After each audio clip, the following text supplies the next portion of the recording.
Hello students, I am Lakshmi. உங்களுக்கு இப்போ relations and ஃபங்க்ஷன்ஸில் exercise 1.5ல் நான் வந்து 7th சம் எப்படி போடுறதுன்னு சொல்லித்தரேன். 7th சம் என்னென்னா f of r to r g r to r. So f of x f r to r g r to r real numbers. So f of x equal to 5 g of x equal to x power 4ன்னு கொடுத்துருக்காங்க. இப்போது f of g 1 to 1 அப்படின்னு சொல்லி நம்ம proof பண்ணோம். f of g வந்து 1 to 1 proof பண்ணணும். இப்போ வந்து f of x equal to x power 5 g of x equal to x power 4ன்னு இருக்குது. ஸோ ஃபஸ்ட்டு நம்ம f of g போடுவோம். f of g என்ன f of g of x. So g of xல நான் சொன்ன மாதிரி g of x வேல்யூவை அப்படியே எடுத்து இங்கே நீங்கள் போட்டுடணும். g of xக்கு என்ன கொடுத்துருக்காங்க, x power 4 கொடுத்துருக்காங்க. So f of x power 4 இல்லையா.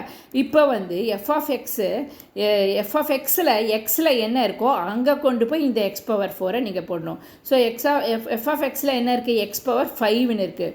So x power 4 to the power 5. So ரெண்டு பவரையும் நம்ம மல்டிப்ளை பண்ணோம் இல்லையா, தெரியும் இல்லையா உங்களுக்கு, ஆல்ரெடி நீங்கள் பார்த்துருப்பீங்க. So 4 into 5 20. So x equal therefore இது வந்து ஈக்குவல் டு எக்ஸ் பவர் 20ன்னு வந்துடும். அடுத்த ஜி ஆஃப் எஃப் பார்ப்போம். G of f of x, g of f of x என்ன, எஃப் ஆஃப் எக்ஸ் வந்து x power 5. So g of f of x எடுத்துகிட்டு அந்த இடத்துல எக்ஸ் பவர் அதனோட வேல்யூ எக்ஸ் பவர் 5 போடுறீங்க. இப்போ வந்து ஜி ஆஃப் எக்ஸில் கொண்டு போய் இந்த எக்ஸ் வேல்யூவை அப்படியே போடுறீங்க. ஸோ எக்ஸ் பவர் 4ல் எக்ஸ் பவர் 5 எழுதுறீங்க. ஸோ எக்ஸ் பவர் 5 இந்த எக்ஸில் எக்ஸ் பவர் 5 எழுதுறீங்க, டு த பவர் 4ன்னு போடணும். ஓகேவா. அப்போ என்ன ஆகும், இதுவும் 5 4 = 20. So f of x equal to 20ன்னு வருது. ஸோ இப்போ நீங்கள் எஃப் ஆஃப் எக்ஸ்க்கு 1 கொடுத்தீங்கன்னா 1 பவர் 20 = 1. ஓகேவா. எஃப் ஆஃப் ஜிக்கு எஃப் ஆஃப் ஜிக்கு 1 கொடுத்தா 1 பவர் 1. எஃப் ஆஃப் ஜிக்கு -1 கொடுத்தீங்கன்னா நேச்சுரல் நம்பர் ரியல் நம்பர்ஸ்ன்னு சொல்லியிருக்காங்க, உங்களுக்கு 1 வரலாம் -1 வரலாம். ஸோ -1 கொடுத்தீங்கன்னா -1 power 20 which is equal to 1. So therefore 20 வந்து இஸ் a ஈவன் எலிமெண்ட். அதனால் உங்களுக்கு இந்த 2 elements 1 and -1 have a same இது image as 1 f of. So f of g இது உங்களுக்கு 1 to 1 ஃபங்க்ஷன். எப்படின்னு பார்த்தீங்கன்னா இதில் வந்து அந்த இமேஜ் அதில் அப்படியே வரும். So 1 to 1 function. ஓகேவா. f of g வந்து உங்களுக்கு 1 to 1 ஃபங்க்ஷன். புரிஞ்சுட்டா உங்களுக்கு. ஓகே ஸ்டூடெண்ட்ஸ், இப்போ நம்ம 8th சம் பார்க்கலாம்.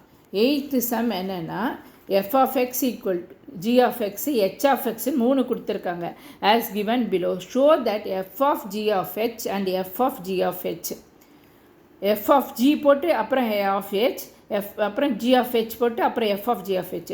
f of x equal to x minus 1, g of x equal to f of x x minus 1, g of x 3x plus 1, h of x வந்து x squared. இப்போ left hand side first எடுத்துப்போம். f of g of x equal to g of x வேல்யூவை கொண்டு வந்து இந்த இடத்துல போடுறீங்க, என்ன 3x plus 1. So f of 3x plus 1.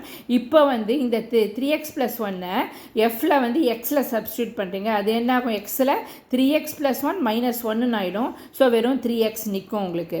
அப்புறம் f of g of h of x இல்லையா, h of xன்னு கேட்டிருக்காங்க. ஸோ நீங்கள் வந்து f of g already 3x plus 1ங்கிறது கண்டுபிடிச்சிட்டிங்க. ஸோ இங்கே வந்து நீங்கள் வந்து x squared போடுறீங்க, x squared. f of g h of xங்கிறது என்ன, x squared. அது இந்த இடத்துல hx எடுத்துகிட்டு x squared போடுறீங்க. So f of g x squared. So இப்போ 3xல கொண்டு போய் இந்த x squared போடுறீங்க. நீங்கள் நம்ம ஆல்ரெடி கண்டுபிடிச்சிடும் f of g. ஸோ அதுதான் 3x. ஸோ இந்த x squared அந்த xல கொண்டு போய் போடுறீங்க, which is equal to 3x squared answer. Right hand side பார்ப்போம். ரைட் ஹேண்ட் சைடு வந்து f of g of h of x. So f of g வந்து h எடுத்து hx எடுத்திங்கன்னா அங்கே x squared. அப்போ x ஸ்கொயர்டுங்கிறது f of g x squared இல்லையா. அப்போ அந்த x ஸ்கொயர்டை வந்து நீங்கள் வந்து f of இதில் கொண்டு போய் போடுறீங்க. f of என்ன 3x plus 1. ஸோ அந்த xல வந்து x ஸ்கொயர்டு ஆகிடும் உங்களுக்கு. So f of 3x squared plus 1 ஆகிடும். இப்போ வந்து நீங்கள் வந்து என்ன பண்ணுறீங்க, இதை வந்து 3x squared plus 1 fல போட்டிங்கன்னா fல என்ன ஆகும் உங்களுக்கு,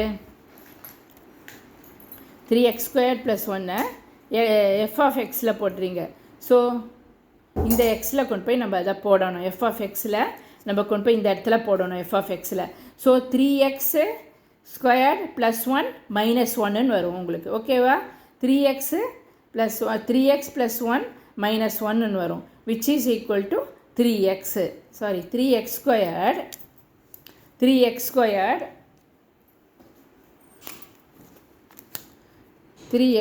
ப்ளஸ் 1 மைனஸ் 1 வரும், which is equal to 3x. அப்போ therefore left hand side equal to right hand side, hence proved. ஓகேவா? அடுத்தது left hand side 3x squared, right hand side 3x squared. Okay, so உங்களுக்கு இது ரெண்டும் f of g of h equal to f of g of hன்னு வந்துடுறது. ஓகேவா students? Okay, என்னோட வீடியோவை subscribe பண்ணுங்கள். உங்களுக்கு நான் ரோமன் லெட்டர் 2 அடுத்த வீடியோவில் போடுறேன். Thank you students. உங்கள் ஃப்ரெண்ட்ஸ் எல்லாம் கொஞ்சம் பார்க்க சொல்லுங்கள். கமெண்ட் பாக்ஸில் கமெண்ட் போடுங்க.